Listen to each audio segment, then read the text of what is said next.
26 जानेवारी हे दिवस आपण राष्ट्रीय सण म्हणून साजरा करतो।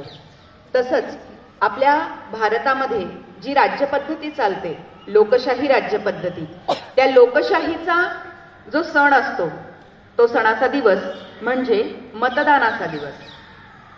यावर्षी हा मतदानाचा दिवस आपल्या भागामध्ये, पुणे भागामध्ये काही ठिकाणी 7 मे आणि काही ठिकाणी 13 मे हा असा आहे। प्रत्येक सणाच्या दिवशी आपण काही ना काहीतरी गोडधोड करत असतो। ज्या देवाचा सण असेल त्या देवाच्या मंदिरात जातो। मग कोणी मंदिरात जातं, कोणी मशिदीत जातं, कोणी अग्यारीत जातं, कोणी गुरुद्वारामध्ये जातं।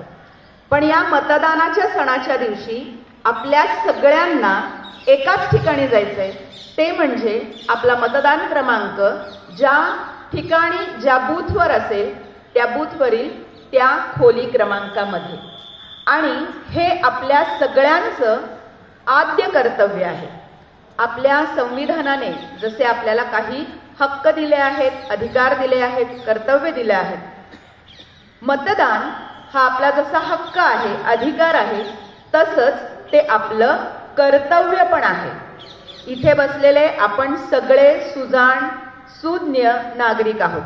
आपण सगळे मतदान करणारच आहोत, कारण यातले बरेचसे लोक त्या मतदान प्रक्रियेमध्ये काही ना काहीतरी भूमिका बजावत असतात। कोणाला इलेक्शनची ड्युटी असते, कोणाला BLO म्हणून ड्युटी असते। आपण इथे बसलेले सगळेजण मतदान करणारच आहोत, पण त्याच्या पुढे जाऊन आपल्याला काय करायचंय तर आपल्या घरातील जो प्रत्येक मतदार आहे, वयवर्ष 18 पूर्ण केलेला, नुकतंच पूर्ण केला असेल तर त्या व्यक्तीला मतदार यादीमध्ये नाव नोंदवण्यासाठी त्याला आपण पाठिंबा द्यायचा आहे किंवा तू कर हे मागं लागायचं आहे।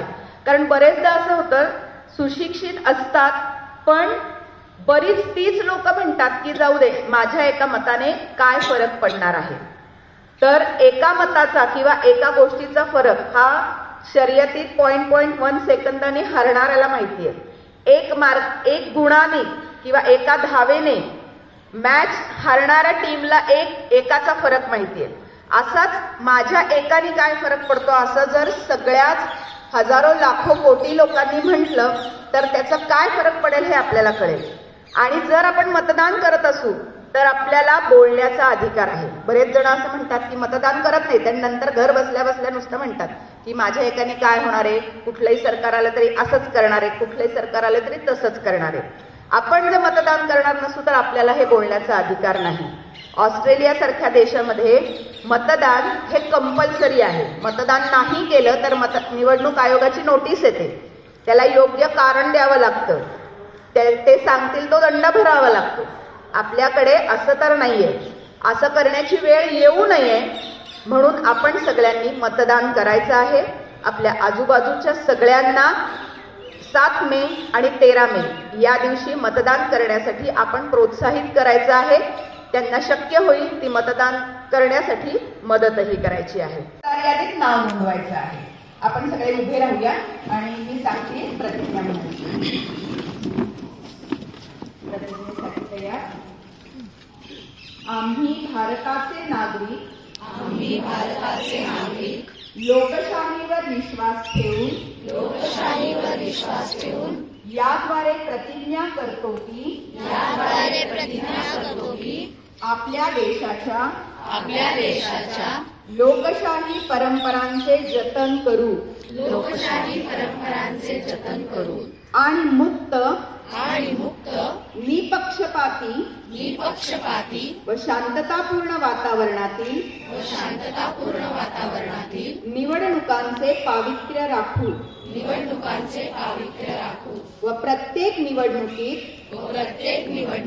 निर्भयपणे तसेच धर्म वंश जात समाज भाषा यांच्या विचारांच्या प्रभावाखाली न येता किंवा कोणत्याही प्रलोभनास बळी न पडता मतदान करू। जय लोकशाही।